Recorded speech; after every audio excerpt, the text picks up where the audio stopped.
Кеш жарық, құрметті достар. Соңғы жаңалықтарға қарағанда Бейсенбиев орнынан кетті деп жатыр. Орнынан Нұржан деген кетті. Бейсенбиевті бұлай жібере салмаймыз. Мына қала әкімі, жаңадан келген қала әкімі Дархан Сатыбалды. Сіздің назарыңызға.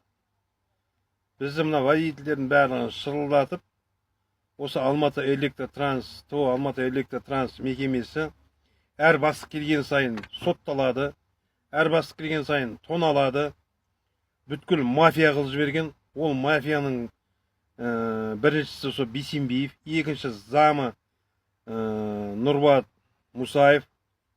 Қалғандарын бәрін айта бермей қояйық. Енді Айгүл Жұртбаевна деген бар, отдел кадрлардың бастығы. Кілең мафияның бастықтары. Осылардың барлығын орнынан алуыңызды сұраймыз. Мені диссовет қылып бір рет жұмыстан шығарған Досаевтың замы Амрин деген қайттан кіргізген. Одан кейін кеше тағы да диссовет қылып, содан кейін өзімнің қорқытуымен шық болмаса статьямен кетесің деп. Не бәле бұл? Қай жерде? Бұл Қазақстанда ғана деп бізде.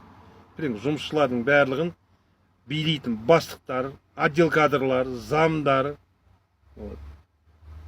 Енді айтайын деген Асылып Берік Ноғайбаевич, ген прокуратураның бастығы мырза, сіз бір өтінішіміз бар. Осы Алматы Электротрансты кіргізіңізші. Кіргізіп, аудитті кіргізіп, полный тексердіңіз. Іші толған мафия. Миллионнан колониктердің орнына жұмысқа алады колоник қылып. Миллион теңге ставкасы.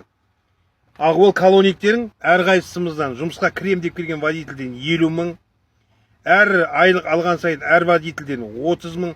Бұл коммерция қылып жіберген. Кабалтының директоры Николаевич, замы Аян деген. Ол отыр анау торговый дом. Вот именно торговый домы бар. Қанша үкіметтің сол жерде помещениялар бар. Барлығын через какой-то ИП арқылы полный өткізіліп отыр. Оның документтері де бар, менде копиялар, доказательстволар. Через ИП алып отыр. Сонда бүткіл Алматы Электротрансты тонап отыр. Бүткіл автобустың катализаторлары жоқ. Моргқа апарып тығып жатыр барлығын. Тоналған головкалардың бәрі алюмин. Тылабойында қандай алюмин бар, қандай не бар, барлығын тонап, барлығын уже істеп. Осының бәрін тексерулеріңізді өтінеміз.